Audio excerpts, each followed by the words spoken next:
Question मैं अपने channel में आपका स्वागत करता हूँ। ये इसका पार्ट 18 प्राकृतिक विपदा है। मनुष्य अंतकाल से प्राकृतिक विपदाओं की मार झेलता रहा है।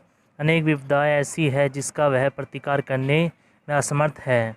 वह तो चुपचाप यह रोते धोते उनके दुष्परिणाम भुगतने को अभिशप्त है। यही नहीं, मनुष्य ने अपने क्रियाकलापों से अनेक प्राकृतिक विपदाओं की विनाशक शक्ति और उसकी आकृति को बढ़ाने में ही योगदान दिया है। संयुक्त राष्ट्र के आंकड़ों के अनुसार प्रतिवर्ष पूरे संसार में औसत 1 लाख से अधिक लोग प्राकृतिक विपदाओं से मर जाते हैं और 20 करोड़ रुपए की संपत्ति नष्ट हो जाती है।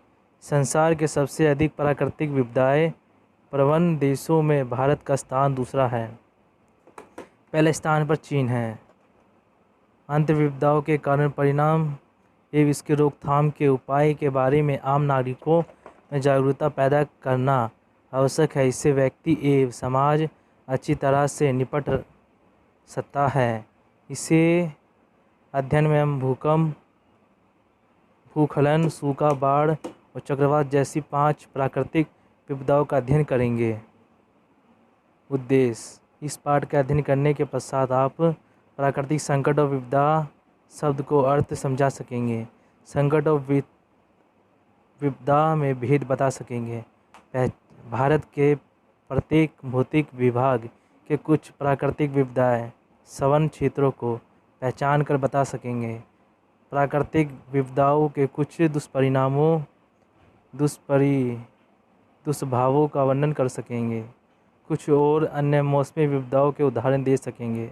विपदा आने से पहले या विपदा के दौरान या उसके बाद विपदा से उत्पन्न समस्याओं और कष्टों को कम करने या दूर करने के उपाय सुलझा सकेंगे। भारत में विपदाएं भूमिका। भारत में विपदा से कई वर्षों से संघर्ष कर रहा है। हम उस दिन को कैसे भूल सकते हैं जब 26 दिसंबर 2004 की सुनामी को भारत के तटीय भागों में तबाही मचाई, अथवा 26 जनवरी 2001 की सुबह जब भारत के पश्चिमी भाग भूकंप से पूरी तरह प्रभावित हुआ था। ये तो कुछ उदाहरण हैं। हम प्रिंट या इलेक्ट्रॉनिक मीडिया में हमेशा ऐसे समाचार सुनते हैं कि भारत का एक भाग बाढ़ द्वारा प्रभावित है जबकि दूसरा सूखे का सामना कर रहा है। विभिन्न प्रकार की विपदाओं का क्षेत्रता के कारण भारत को विपदा प्रवण राष्ट्र कहा जाता है। इसके उदाहरण हैं 55% से ज़्यादा भूभाग भूकंप से आकांक्ष से ग्रस्त है, 12% भूभाग बाढ़ प्रवण है, 8% भाग चक्रवातों से प्रभावित है और 70% कृषि भूमि सूखा पर्वत है। भारत में प्राकृतिक विपदाएं मानवीय क्रियाकलापों से भौतिक पर्यावरण की पछीता नियंत्रण बढ़ती जा रही है, लेकिन ये एक तरफा संबंध नहीं है। मानव पर्यावरण का अंग है, इसलिए वह पर्यावरणीय क्रियाओं के प्रभावों से बच नहीं सकता। जब स्थानीय, प्रदेशीय या भूमंडलीय स्तर की पर्यावरणीय प्रक्रिया जैसे भूकंप, बाढ़, चक्रवात, भूस्खलन अथवा सूखा मानव और उसकी संपत्ति के लिए खतरा पैदा करने लगते हैं, तब इन्हें प्राकृतिक संकट कहते हैं। जब तक मानव या संपत्ति इसमें कोई खतरा नहीं होता, ये केवल प्राकृतिक घटना है। उदाहरण के लिए एंटार्कटिका में चलने वाला बर्फीली तूफान एक प्राकृतिक घटना है, लेकिन यदि यह तूफान हमारे वैज्ञानिक शोध केंद्र दक्षिण गंगोत्री के लिए खतरा पैदा करता है तो इसे बर्फीली तूफान प्राकृतिक संकट कहा जाएगा। जब प्राकृतिक संकट मानव और संपत्ति को हानि पहुंचा देते हैं, अर्थात इनके प्रभाव से लोग मर जाते हैं और संपत्ति नष्ट हो जाती है, तो इसे प्राकृतिक विपदा कहा जाता है। उदाहरण के लिए 26 दिसंबर 2004 को सुमात्रा के पास के सागर से उत्पन्न भूकंप से बड़ी सुनामी, भूकंपीय ऊंची समुद्री लहरें भारत, श्रीलंका तथा दक्षिण पूर्वी एशिया के कुछ देशों के लिए प्राकृतिक विपदा बन गई थी। इसे अंडमान और निकोबार द्वीप समूह, आंध्र प्रदेश और तमिलनाडु के तट पर धन जन की हानि हुई थी। संकट और विपदा में अंतर। संकट एक खतरनाक दशा या घटना है। संकट एक भावी विपदा है। जब तक संपत्ति और जीवन का विनाश नहीं होता तब तक भूकंप, बाढ़, ज्वालामुखी विस्फोट, भूखनन, सूखा आदि संकट है। कम संख्या में लोग प्रभावित होते हैं। इसे चोट लग सकती है या संपत्ति को कुछ नुकसान हो सकता है। भूकंप, बाढ़, ज्वालामुखी विस्फोट, सुनामी, भूखनन, सूखा आदि को प्राकृतिक संकट ही कहा जाता है। विपदा समाज के सामान्य दिन चर्चा में बाधा डाल देती है। इससे बड़ी मात्रा में संपत्ति एवं जीवन का नाश होता है। रोजगार के अवसर तक खत्म हो जाते हैं। इससे अनेक लोग प्रभावित होते हैं। इससे बड़े स्तर पर धन जन की क्षति पहुंचती है। समाज इस हद तक प्रभावित होता है कि इसे भारी मदद की आवश्यकता पड़ जाती है ताकि नुकसान की भरपाई हो सके। भारत के लगभग 6 करोड़ लोगों को प्रतिवर्ष प्राकृतिक विपदाओं की मार सहनी पड़ती है। प्राकृतिक घटनाएं जब मानव के लिए खतरा पैदा करने लगती है तो संकट कहलाती है। बाढ़ मानसूनी वर्षा के प्रभाव होते ही देश के 4 करोड़ हेक्टेयर क्षेत्र में रहने वाले लोगों की चिंताएं बढ़ने लगती है। पता नहीं कब नदी में उफान आ जाए, ये तूफान है मेरे हिसाब से, तूफान आ जाए, उनके बोड़े पिसने की कमाई पानी में बह जाए। अन्य सभी विपदाओं की तुलना में बाढ़ से जान माल को सबसे अधिक हानि होती है। दुनिया में बाढ़ से होने वाली मौतें में से 20% भारत में होती है। बाढ़ क्या है? ऐसी भूमि क्षेत्र में वर्षा जहाँ कहीं अन्य जल स्रोतों के जल का बाहर जाना जिसमें सामान्य पानी नहीं भरता, बाढ़ कहलाता है। दूसरे शब्दों में नदी के तख्तों को तोड़कर या उनके ऊपर से होकर जल को चारों ओर फैल जाना ही बाढ़ कई तरह की आती है। बाढ़ के कारण उससे होने वाली क्षति एवं उसके रोकथाम का वर्णन निम्न है। बाढ़ के कारण भारत में बाढ़ आने के निम्नलिखित कारण भारी वर्षा, नदियों के जल ग्रहण क्षेत्र में होने वाली भारी वर्षा के कारण अतिरिक्त जल तेज प्रवाह के साथ बहता है जिससे बाढ़ आती है।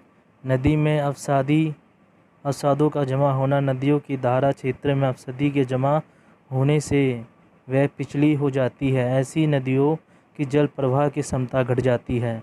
भारी वर्षा का पानी किनारों के ऊपर से बहने लगता है। वनों का नाश, वनस्पति वर्षा जल को बहने से रोककर भूमि से रिसने को बंद करती है।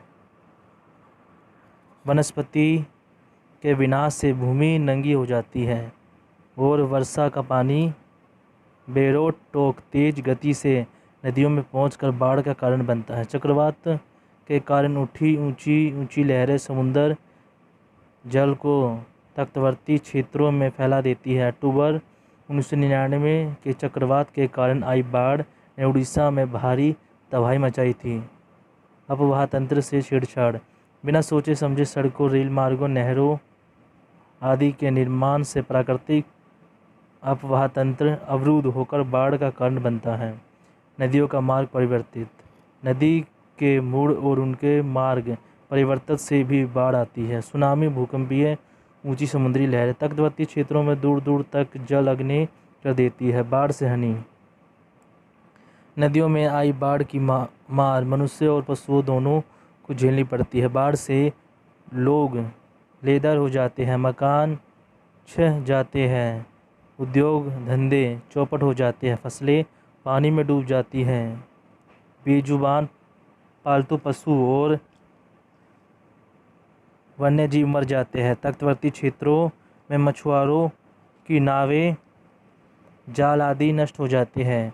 मलेरिया, दस्त जैसी बीमारियां फैल जाती है। पेयजल प्रदूषित हो जाते हैं तथा कभी कभी उसकी मार कभी हो जाती है। खनन नष्ट हो जाते हैं और बाहर की आपूर्ति कठिन हो जाती है। वर्ष भर आने वाली बाढ़ के कारण होने वाली कठिन घटनाएं के वजह बढ़ती ही जा रही है।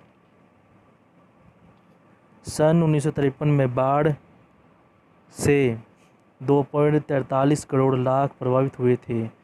सन 1987 तक आते आते बाढ़ प्रभावित लोगों की संख्या बढ़कर 4.83 करोड़ हो गई। एक अनुमान के अनुसार प्रतिवर्ष औसत 210 करोड़ रुपए मूल्य की संपत्ति नष्ट हो जाती है। 6 करोड़ लोगों पर बाढ़ का असर पड़ता है तथा 1 करोड़ हेक्टेयर क्षेत्र की फसलें बर्बाद हो जाती है। बाढ़ प्रवहन क्षेत्र जहाँ बाढ़ आ जाती है, देश का लगभग 4 करोड़ हेक्टेयर क्षेत्र बाढ़ प्रवण है, जो देश के कुल क्षेत्रफल का लगभग 8वां भाग है। सबसे अधिक बाढ़ प्रवहन क्षेत्र सिंधु गंगा और ब्रह्मपुत्र के द्रोणियों में ही है। राज्यों की दृष्टि से बाढ़ प्रवहन राज्य उत्तर प्रदेश, बिहार, पश्चिमी बंगाल, उड़ीसा और असम है। इनके बाद हरियाणा, पंजाब और आंध्र प्रदेश का स्थान है। अब तो राजस्थान और गुजरात में भी बाढ़ आती है। कर्नाटक और महाराष्ट्र में भी बाढ़ से अछूते नहीं है। भारत बाढ़ प्रवण क्षेत्र 18.1 बाढ़ प्रवण क्षेत्र। बाढ़ को रोकने के उपाय। संग्रहण जलाशय नदियों के मार्गों से संग्रहण जलाशयों का निर्माण से अतिरिक्त पानी को उसमें रोका जा सकता है, लेकिन अब तक किए गए उपाय कारगर सिद्ध नहीं हुए। दामोदर नदी की बाढ़ रोकने के लिए बनाए गए बांध उसकी बाढ़ों को नहीं रोक पाए।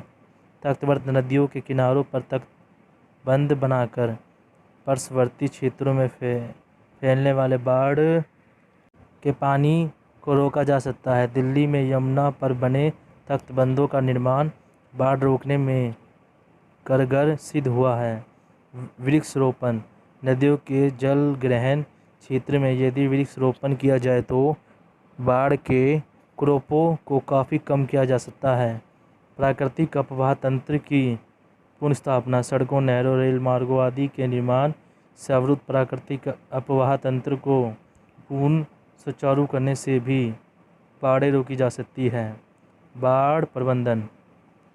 लगभग 4 करोड़ हेक्टेयर क्षेत्र पर बाढ़ का आशंका बनी रहती है, जिसमें से 1.44 करोड़ हेक्टेयर क्षेत्र को कुछ सीमा तक बाढ़ से सुरक्षित कर दिया गया है। इसके लिए तटबंधों और अपवाह नालियों का निर्माण किया गया है। कस्बों और नगरों की सुरक्षा के उपाय और गाँव को ऊंची भूमि पर बसाने के उपाय किए गए हैं।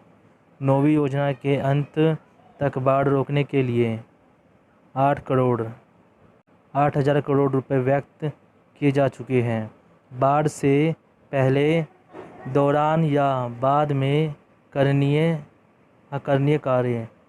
अग्रिम सूचना और सलाह के लिए रेडियो सुनें। बिजली के लिए सभी उपकरण बंद कर दीजिए। घर के सभी कीमती सामान और कपड़े बाढ़ के पानी की पहुंच से दूर रखिए। ऐसे तभी कीजिए जब बाढ़ की चेतावनी मिली हो या आपको आशंका हो कि बाढ़ का पानी आपके घर में घुस जाए। वाहनों, फार्म के पशुओं और आसानी से उठाई जा सकने वाली वस्तुओं को निकट की ऊंची भूमि पर पहुंचा दीजिए। खतरनाक प्रदूषण को रोकिए। सभी कीटनाशकों को पानी की पहुंच से दूर रखिए। यदि आपको घर छोड़ना पड़े तो बिजली और गैस बंद कर दीजिए। घर छोड़ने की मजबूरी में सभी बाहर खिड़कियों और दरवाज़ों पर ताले लगा दीजिए। यदि आप बच जाते हैं तो बाढ़ के पानी में पैदल या कार में बैठकर प्रवेश मत कीजिए। अपने आप बाढ़ग्रस्त क्षेत्र में इधर उधर मत घूमिए।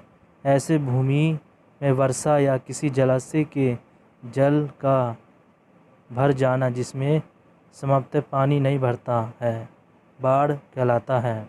सिंधु, गंगा और ब्रह्मपुत्र की द्रोणियाँ सबसे अधिक बाढ़ प्रवण क्षेत्र है।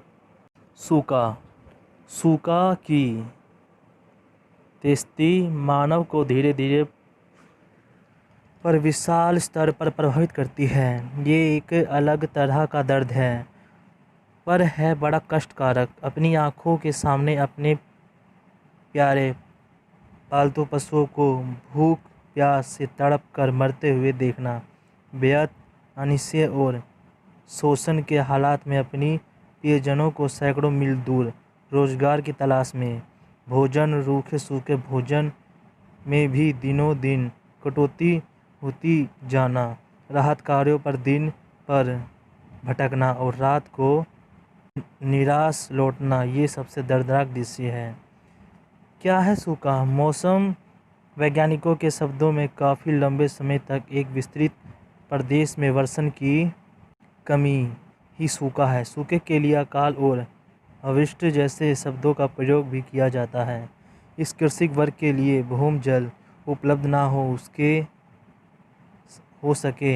तो भी सूखे की स्थिति होती है। मौसम परिस्थितियों के कारण किसी भी क्षेत्र विशेष की फसलें 50% से भी ज़्यादा खराब हो जाती है तो सरकार उस क्षेत्र को सूखा क्षेत्र घोषित करती है। सूखा का कारण। सूखे का एक मात्र कारण वर्षा की कमी है, लेकिन मानव ने प्रकृति के साथ छेड़छाड़ करके अपने क्रियाकलापों से पर्यावरण का संतुलन बिगाड़ दिया है। लोगों ने जलाशयों, तालाबों, झीलों, जोड़ों को फाड़ दिया है, वनस्पति का वरण नष्ट कर दिया है। वनस्पति के कारण वर्षा का जल भूमि में रिसता रहता है, क्योंकि वनस्पति उसके प्रवाह को अवरुद्ध करती रहती है।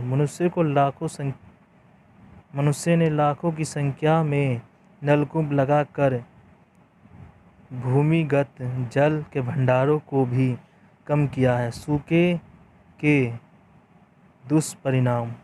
सूखे के कारण भोजन और पानी की कमी हो जाती है। भूखे प्यासे लोग तिरही कर उठते हैं।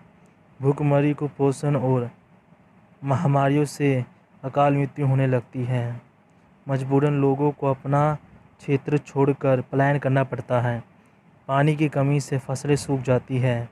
मवेशी चारे पानी के अभाव में मरने लगते हैं। खेती करने वाले लोगों का रोजगार छिन जाता है। भोजन पानी हरे चेहरे को रोजगार की तलाश में लोग गांव छोड़कर बच्चों के साथ बहुत दूर दूर की अनिश्चित यात्रा के लिए निकल पड़ते हैं।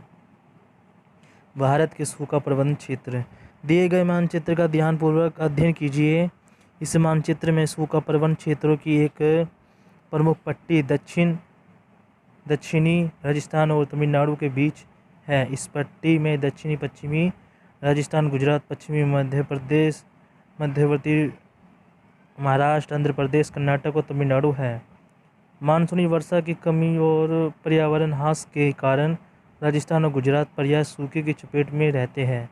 भारत में 593 जिलों 2001 में से 191 जिले भयानक रूप से सूखे प्रवण हैं। राजस्थान के अधिकांश क्षेत्र सन 1903 में चौथे वर्ष लगातार सूखे की चपेट में थे। भारत सूखा प्रबंधन क्षेत्र। ये देखिए, ये डॉट दे रहा के ये सूखाग्रस्त क्षेत्र है। देखिए, प्रमुख सूखा प्रबंधन क्षेत्र। चित्र 18.2 भारत सूखा प्रबंधन क्षेत्र। सूखे से निपटने के उपाय। सूखे क्षेत्रों का अनुकूल कृषि प्रवृत्ति। निम्नलिखित उपायों को निभाते हुए सूखे की मार से कुछ हद तक बचा जा सकता है। शुष्क प्रदेशों में मोटे अनाज पैदा करके गहरी जुताई करके मृदा की नमी को संतोष कर छोटे छोटे बांधों के पीछे पानी रोककर जोड़ों में पानी एकत्रित करके तथा फुहारा सिंचाई अपनाकर सूखे से एक सीमा तक निपटा जा सकता है। सूखा सहन करने वाली फसलें बोकर कपास, मूंग, बाजरा, गेहूँ आदि सूखे को सहन करने वाली फसलें बोकर सूखे के प्रभाव को कुछ कम किया जा सकता है।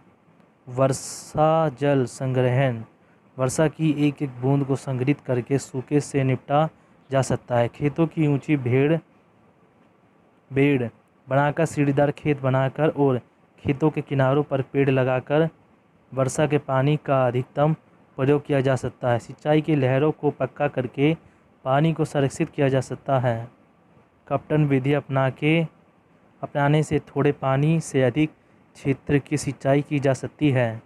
सूखा प्रबंधन क्षेत्र कार्यक्रम, इस कार्यक्रम 1973 में शुरू किया गया था। इस कार्यक्रम में निम्नलिखित उद्देश्य हैं: फसलों, मवेशियों, भूमि की उत्पादकता, जल और मानव संसाधनों पर सूखे के प्रतिकूल प्रभावों को कम करना। जिस तरह से गुजरात क्षेत्र के प्राकृतिक संसाधनों को समृद्ध विकास के लिए उपयुक्त प्रौद्योगिकियों का प्रयोग किया गया है, वैसे करके अन्य भागों में सूखे के अभाव को कम किया जा सकता है। वर्षा जल का विकास, संरक्षण और समुचित उपयोग करके लंबे समय तक पारिस्थितिक संतुलन बनाए रखा जा सकता है। संसाधनों के अभाव से ग्रस्त और सुविधाओं से वंचित समाज की आर्थिक और सामाजिक स्थिति सुधारना। काफ़ी लंबे समय तक एक विस्तृत प्रदेश में वर्षा की कमी ही सूखा है। राजस्थान और गुजरात राज्यों में अपेक्षाकृत अन्य राज्यों से अधिक सूखा पड़ता है। भूस्खलन, अगस्त 1988 में पिथौरागढ़ के कैलाश मानसरोवर पैदल पथ पर धारचूला से लगभग 60 किलोमीटर दूरी पर लापरवाही के पास भूस्खलन हुआ था।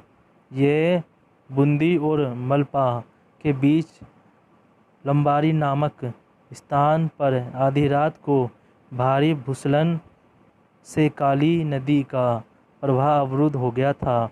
प्रवाह के रुकने से करीब 1.5 वर्ग किलोमीटर क्षेत्र में जल ही जल हो गया था।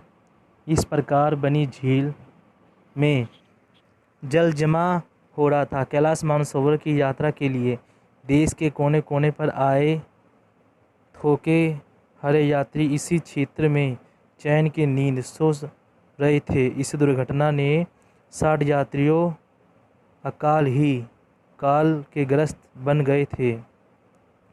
क्या है भूस्खलन? पर्वतीय ढालों या नदी तख्तों पर छोटी शिलाओं, मिट्टी में मलबे का अचानक खिसक कर नीचे आ जाना ही भूस्खलन है। पर्वतीय क्षेत्रों में भूस्खलन का सिलसिला निरंतर बढ़ता ही जा रहा है। इससे पर्वतों के जनजीवन पर बुरे प्रभाव दिखाई पड़ने लगे हैं। भूस्खलन प्रवण क्षेत्र हिमालय, पश्चिमी घाट और नदी घाटियों में भूस्खलन होते रहते हैं। भूस्खलनों का प्रभाव जम्मू कश्मीर, हिमाचल प्रदेश, उत्तराखंड, सिक्किम तथा सभी 7 उत्तरी पूर्वी राज्य भूस्खलन से ज़्यादा त्रस्त है। दक्षिण में महाराष्ट्र, कर्नाटक, तमिलनाडु और केरल को भूस्खलन का कोप झेलना पड़ता है। भारत प्रमुख भूस्खलन प्रवण क्षेत्र, यही ... हो रहा है ना, यहाँ होता है भूस्खलन प्रभाव क्षेत्र, ये प्रमुख हैं, ये लाइन दे रखी है। चित्र 18.3 भारत प्रमुख भूस्खलन प्रवण क्षेत्र। भूस्खलन के कारण भारी वर्षा भूस्खलन का एक प्रमुख कारण है। वन नाशन, वनों का विनाश भूस्खलन का मुख्य कारण है। वृक्षों, झाड़ियाँ और घास पात मृदा कणों को बांधे रखते हैं। पेड़ों के काटने से पहाड़ी ढाल नंगे हो जाते हैं। ऐसे ढालों पर वर्षा का जल निर्बाध गति से बहता है। इसे सोखने के लिए वनस्पति का आवरण नहीं होता। भूकंप और ज्वालामुखी विस्फोट, हिमालय क्षेत्र में पर्याय भूकंप आते रहते हैं। भूकंप के झटके पहाड़ों को हिला देते हैं और वह टूटकर नीचे की ओर खिसक जाते हैं। ज्वालामुखी विस्फोट से भी पहाड़ी क्षेत्रों में भूस्खलन होते हैं। सड़क निर्माण, विकास के लिए पहाड़ों के सड़कों का निर्माण चल रहा है। सड़क बनते समय ढेर सारा मलबा हटाना पड़ता है। इस तरह चट्टानों की बनावट एवं उनके ढाल में बदलाव आता है, फलत भूस्खलन तीव्र हो जाता है। झूम कृषि उत्तर पूर्वी भारत में झूम खेती के कारण भूस्खलनों की संख्या या अवधि बड़ी है। भवन निर्माण, जनसंख्या वृद्धि या पर्यटन के लिए आवास की आवश्यकता हेतु पर्वतीय क्षेत्रों में अनेक मकान और होटल बनाए जा रहे हैं। इसे भी भूस्खलनों में वृद्धि होती है। भूस्खलन के परिणाम, प्राकृतिक ह्रास, भूस्खलनों से पर्वतों के पर्यावरण में ह्रास हो रहा है। यहाँ तक प्राकृतिक सौंदर्य धीरे धीरे घट रहा है। जल स्रोत सूख रहे हैं। नदियों में बाढ़ की वृद्धि हो रही है। सड़क मार्ग अवरुद्ध हो रहा है। अपार धन जन की हानि हो रही है। भूस्खलन रोकने तथा उसके दुष्प्रभावों को कम करने के उपाय, वन रोपण, वृक्ष और झाड़ियाँ मृदा को बांधने में सहायक होती है। सड़कों के निर्माण में नई तकनीक, सड़क इस तरह बनाई जानी चाहिए ताकि कम से कम मलबा निकले। खनिजों और पत्थरों के निकलने पर रोक लगाई जाए। वनों का शोषण न करें। वैज्ञानिक दोहन किया जाए। ऋतुवृत्त या वार्षिक फसलों के बदले स्थायी फसलें जैसे फलों के बाग लगाए जाए। भूस्खलन की आशंका वाले क्षेत्रों में पृष्ठभूमि जल प्रवाह को नियंत्रित करके जल रिजर्वायर को कम किया जाए। पहाड़ी ढालों पर मलबे को खिसकने से रोकने के लिए मजबूत दीवारें बनाई जाए। भूस्खलन प्रवण क्षेत्रों को मानचित्रित किया जाए। ऐसे क्षेत्रों में निर्माण कार्यों पर रोक लगाई जाए। पर्वतीय ढालों या नदी तख्तों पर छोटी श्रृंखलाओं मिट्टी या मलबे के खिसक कर नीचे आ जाने से भूस्खलन है। हिमालय, पश्चिमी घाट और गहरी नदी घाटियों में वर्षा के दौरान पर्याय भूस्खलन होते हैं। भूकंप क्या है? सामान्य शब्द में धरातल का अचानक कांपने लगना या हिल उठना ही भूकंप है। नियंत्रण भूकंप हल्के से कंपन के रूप में आते हैं, लेकिन बड़े या विनाशकारी भूकंप प्रायः हल्के झटकों के साथ शुरू होते हैं और फिर झटकों की तीव्रता बढ़ती जाती है तथा इसके बाद झटकों की तीव्रता कम होती जाती है। झटकों की अवधि प्रायः कुछ सैकड़ों में ही होती है। भूकंप अचानक आने वाला संकट। एक हिंदी कविता के शब्दों में भूकंप आता बिना कहे सांस छूटी कर जाती है। भूकंप साल में कभी भी दिन में या रात में आ सकता है। इसका अचानक प्रभाव होता है। पहले से कोई चेतावनी संकेत नहीं मिलते। नियंत्रण और गंभीर शोध के बावजूद मानव भूकंप की भविष्यवाणी करने में पूर्ण अनुमान लगाने में आज तक सफल नहीं हो सका है। तीव्र भूकंप की आशंका वाले क्षेत्र। भारतीय मानक ब्यूरो ने भूकंप के विभिन्न तीव्रताओं वाले क्षेत्रों का मानचित्र बनाया है। इसका शोधित संस्करण सन 1902 में प्रकाशित किया गया था। भूकंपों की तीव्र में विभिन्नता के आधार पर संपूर्ण भारत के 4 क्षेत्रों में बांटा गया था। प्रत्येक क्षेत्र में तीव्रता और भूकंप से होने वाली हानियों का विवरण नीचे दिया गया है। भारत भूकंप क्षेत्र, ये देखिए चित्र 18.4 भारत भूकंप क्षेत्र। क्षेत्र 2 सभी को अनुभव होता है। अनेक लोग डरकर घर से बाहर भागते हैं। भारी फर्नीचर खिसक जाता है। दीवारों में प्लास्टिक प्लास्टर झड़ने लगता है। चिमनियों से सामान्य दरिये विकसित हो जाते हैं। क्षेत्र 3 प्रत्येक व्यक्ति घर से बाहर भागता है। अच्छे डिजाइन और मजबूत भवनों भूकंप रोधी में भी थोड़ी टूट फूट हो जाती है। सामान्य रूप से बने भवनों, पुलों आदि में टूट फूट सामान्य होती है। खराब डिजाइन वाले या घटिया भवनों, पुलों आदि में भारी टूट फूट होती है। क्षेत्र 4 विशेष रूप से बने भवनों, पुलों आदि में थोड़ी टूट फूट, सामान्य रूप से बने भवनों में बहुत टूट फूट, खराब निर्माणों में भारी टूट फूट, चिमनियाँ, खंभे, समरक दीवारें जमीन पर गिर जाती है। चित्र 5। अच्छी तरह की वैज्ञानिक तकनीकी से बने पुलों, भवनों आदि को भारी नुकसान तथा नींव का खिसकना, धरातल के दरार और तीव्र भूकंपों में सब कुछ नष्ट हो जाता है। दिल्ली और मुंबई अधिक खतरे वाले क्षेत्र हैं।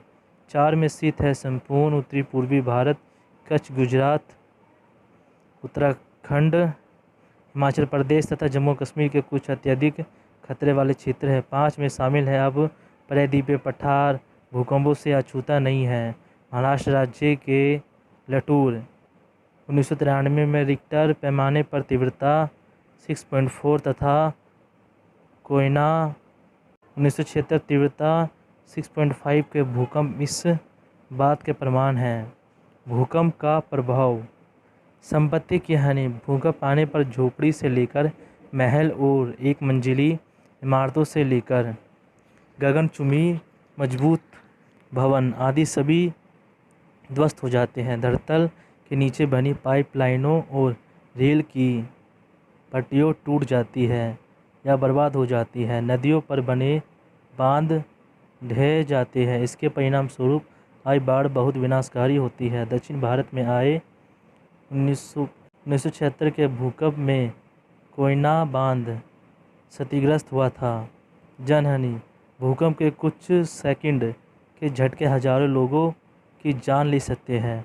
भारत में सन 1988 में 26 जनवरी 2001 के बंधे आए 5 बड़े भूकंप में लगभग 31,000 लोग अकाल मौत के शिकार हुए। 1934 के बिहार भूकंप और 1905 में कागड़ा भूकंप में क्रमशः 10,000 और 20,000 लोग मारे गए थे। अगिनत लोग बेघर और बेसहारा हो गए थे। 26 जनवरी 2001 को गुजरात में आया भूकंप बड़ा ही भयानक और विनाशकारी था। इस भूकंप की विनाश लीला ने 25,000 से भी अधिक लोगों को मौत की नींद सुला दिया। संपत्ति का विनाश इतने बड़े पैमाने पर हुआ था कि उसका अनुमान तक नहीं लगाया जा सकता। नदियों का मार्ग परिवर्तन, भूकंप के प्रभावों से कभी कभी नदियों के मार्ग अवरुद्ध हो जाते हैं, मार्ग परिवर्तित हो जाते हैं। सुनामी, भूकंप के कारण समुद्र में एक उस तरंग उठती है, इसे ही जापान में सुनामी कहते हैं। ये कभी 20-25 मीटर तक ऊंची हो जाती है। ये सागर तक की बस्तियों को लील जाती है, जहाज़ों को डुबा देती है।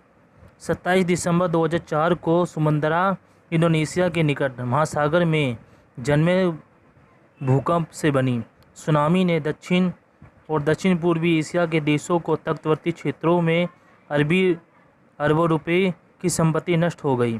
2 लाख से ज़्यादा लोगों की मृत्यु हो गई। कीचड़ के बुआवरे, भीषण भूकंपों के कारण धरातल पर गर्म पानी और कीचड़ के खंभरे फूट पड़ते हैं। 1934 ईस्वी के बिहार के भूकंप के समय धरातल में बनी दरारों से कीचड़ ऐसे निकल रही थी मानो चिपकारी से जलधारा फूट रही हो। किसानों के हरे भरे खेत घुटनों तक कीचड़ में दब गए थे। दरारें फूटना सड़कों, रेल मार्गों और खेतों में कभी कभी दरारें पड़ जाती हैं, इससे वे बेघर हो जाते हैं। सैन फ्रांसिस्को, कैलिफोर्निया के भूकंप के दौरान सैन एंडियंस भ्रंश का निर्माण हुआ था। अन्य प्रभाव, भूस्खलन और हिमस्खलन होने लगता है। ग्लेशियर में हिमखंड टूटकर तेजी से पिघलने लगते हैं। भूकंप के दौरान तथा बाद करनी अकरणीय कार्य, तत्काल कार्रवाई, घर के अंदर बाहर मत भागिए, अपने घर को दरवाजों और मेज़ों के नीचे कीजिए।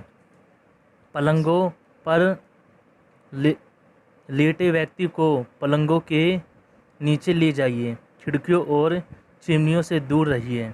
घर से बाहर भवनों, ऊंची दीवारों, बिजली के झूमते तारों से दूर रहिए। क्षतिग्रस्त भवनों में दोबारा मत जाइए। वाहन चलते समय अगर कार या बस में यात्रा करते समय भूकंप के झटके महसूस होने लगे तो ड्राइवर को वाहन रोकने के लिए कहिए। वाहन में ही बैठे रहिए। तत्काल करने योग्य कार्य: घर की सभी आग बुझा दीजिए तथा बिजली के सभी उपकरण बंद कर दीजिए। यदि संभव हो तो घर से निकलकर खुली जगह पर चले जाइए जो बड़ी इमारत, पेड़, बिजली के तारों से दूर हो। गैस बुझाने के बाद यदि गैस में रिसवन का पता चले तो घर से निकल जाइए। पानी बचाइए तथा सभी आपातकालीन बर्तन भर लीजिए। पालतू और घरेलू जीव जंतुओं, कुत्ता, बिल्ली या गौ पशु को बंधन मुक्त कर दीजिए। धरातल का अचानक कांपने लगना या हिल उठना ही भूकंप है। संपूर्ण उत्तर पूर्वी भारत, गुजरात का कच्छ क्षेत्र, हिमाचल प्रदेश, उत्तराखंड में जम्मू कश्मीर के कुछ भागों अत्यधिक खतरे वाले क्षेत्र संख्या 5 में शामिल है। चक्रवात निम्न वायुदाब के केंद्र होते हैं जिसमें केंद्र से बाहर की ओर वायुदाब बढ़ता जाता है। नतीजतन प्रतिनिधि से कम की ओर पवन चलने लगती है। चक्रवात में पवनों की दिशा उत्तरी गोलार्ध में घड़ी की सुइयों के विपरीत तथा दक्षिणी गोलार्ध में उनके अनुरूप होती है। स्थिति और भौतिक गुणों की दृष्टि से चक्रवात 2 प्रकार के होते हैं: शीतोष्णकटिबंधीय चक्रवात या उष्णकटिबंधीय चक्रवात, या हम उष्णकटिबंधीय चक्रवात की ही चर्चा करें और इसके लिए चक्रवात शब्द का ही प्रयोग करेंगे क्योंकि अब मौसम विज्ञान की शब्दावली में शीतोष्णकटिबंधीय चक्रवात को अवदाव और उष्णकटिबंधीय चक्रवात को केवल चक्रवात ही कहते हैं। भारत चक्रवात पथ चित्र 18.5 चक्रवात का पथ। चक्रवात अत्यधिक निम्न वायुदाब का लगातार वृत्ताकार तूफानी केंद्र है जिसमें चक्रधार पवन प्रचंड वेग से चलती है तथा मूसलाधार वर्षा होती है। वायुमंडल के सामान्य परिचालन में चक्रवात महत्वपूर्ण भूमिका निभाते हैं। एक अनुमान के अनुसार एक पूर्व विकसित चक्रवात मात्र 1 घंटे में 3 अरब 50 टन कोस आर्द्र वायु को निम्न अंशों में स्थानांतरित कर देता है। कब कब आते हैं चक्रवात? चक्रवात एक ऐसी परिघटना है जो वर्ष के कुछ महीनों तक ही रहती है। भारत में अधिकतर चक्रवात मानसून के बाद अक्टूबर दिसंबर या मानसून से पहले अप्रैल मई में आते हैं। सामान्य चक्रवात की जीवन अवधि 7 से 14 दिनों की होती है। भारत में चक्रवात पवन क्षेत्र चित्र 18.6 चक्रवात पवन क्षेत्र। चक्रवातों का संकलन। चक्रवात में बाहर के उच्च वायुदाब से केंद्र में निम्न वायुदाब क्षेत्र की ओर पवन बड़े वेग से चलती है। इसके साथ ही चक्रवात का पूरा नियंत्रण ही बंगाल की खाड़ी में पूर्व दिशा से पश्चिम दिशा की ओर 15 से 30 किलोमीटर प्रति घंटे की गति से आगे बढ़ता है। उड़ीसा में आया चक्रवात अंडमान द्वीप समूह के पास बना था और कई दिन बाद 29 अक्टूबर 1999 को उड़ीसा पहुंचा था। जिस तरह के लड्डू अपनी काली पर चक्कर खाते हुए किसी एक दिशा में आगे सरकता रहता है, उसी तरह चक्रवात भी आगे बढ़ता है। समुद्रों के ऊपर पैदा होकर चक्रवात स्थल पर पहुंचकर विखंडित हो जाते हैं। कहाँ कहाँ आते हैं भारत में चक्रवात? भारत में सबसे अधिक चक्रवात पूर्वी तट पर आते हैं। चक्रवात के संकट या आकांक्षा वाले राज्य है पश्चिम बंगाल, उड़ीसा, आंध्र प्रदेश, तमिलनाडु। पश्चिमी तट अरब सागर में बने चक्रवातों से प्रभावित होता है। चक्रवात से उत्पन्न विपदा से सबसे अधिक झेलने वाला पश्चिमी तट का राज्य गुजरात, महाराष्ट्र के तटीय और कुछ अंदरूनी क्षेत्र भी चक्रवात के क्रोप की चपेट में आते हैं। संसार की तुलना में बंगाल की खाड़ी और अरब सागर में सबसे अधिक चक्रवात आते हैं। चक्रवातों का महाविनाश। चक्रवात इधर से गुजरते हैं वहाँ महाविनाश करके निकलते हैं। चक्रवातों के प्रचंड वेग से कच्ची झोपड़ियों तो क्या, कंक्रीट, लोहे और पत्थरों से बने महल और किले भी अदृश्य हो जाते हैं। पेड़, बिजली के खंभे आदि जो कुछ भी सामने आता है टूट फूट जाता है। मूसलाधार वर्षा बाढ़ का कारण बन जाती है। बाढ़ का पानी चारों ओर तबाही मचा देता है। चक्रवात के वेग से सागर में उत्थान तरंगें उठती है। ये पानी की दीवारों की तरह आती है और तख्त से 15-20 मीटर की दूरी तक घर द्वार, खेत खलिहान, सड़कें, भवन, गांव और नगर सभी को निकाल जाती है। चक्रवाती वर्षा से उत्प्रेरित भूस्खलन और भी अधिक विनाशकारी सिद्ध होंगे। विकसित देशों में तो चक्रवात के प्रतिकार के उपाय खोज लिए हैं। समय पर दी गई सही चेतावनी से लोगों की जान बच जाती है, केवल धन संपत्ति ही नष्ट होती है। इसके विपरीत विकासशील देशों में चक्रवात से लोगों के असामान्य ही मृत्यु को प्राप्त करते हैं। धन संपत्ति का विनाश तो होता ही है। संयुक्त राज्य अमेरिका में दिसंबर 1979 में प्लेकारी हुंगू हरिकेन आया। सभी एक समय अनुसार भविष्यवाणी के कारण केवल 21 लोगों की जानें गई थी। इसके विपरीत 1991 के बांग्लादेश के चक्रवात में 1,29,000 लोग मृत्यु और ग्रस्त बन गए थे।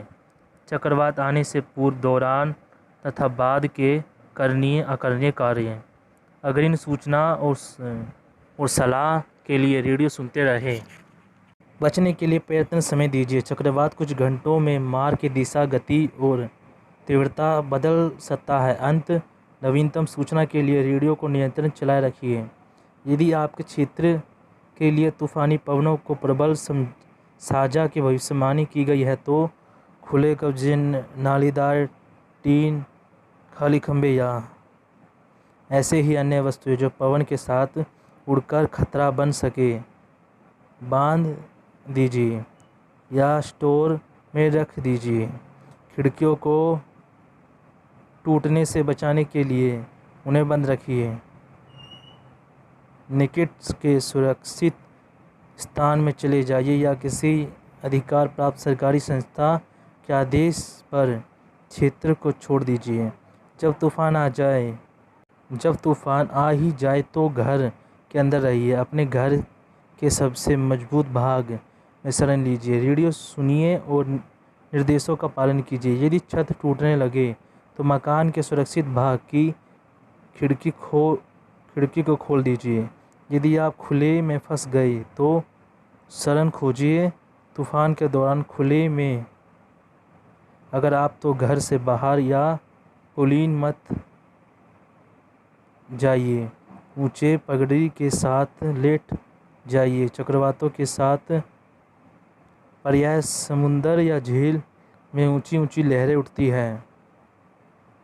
चक्रवात अत्यंत निम्न वायुदाब का लगभग वृत्ताकार तूफानी केंद्र है जिसमें चक्रदार पवनें प्रचंड वेग से चलती है तथा वर्षा होती है।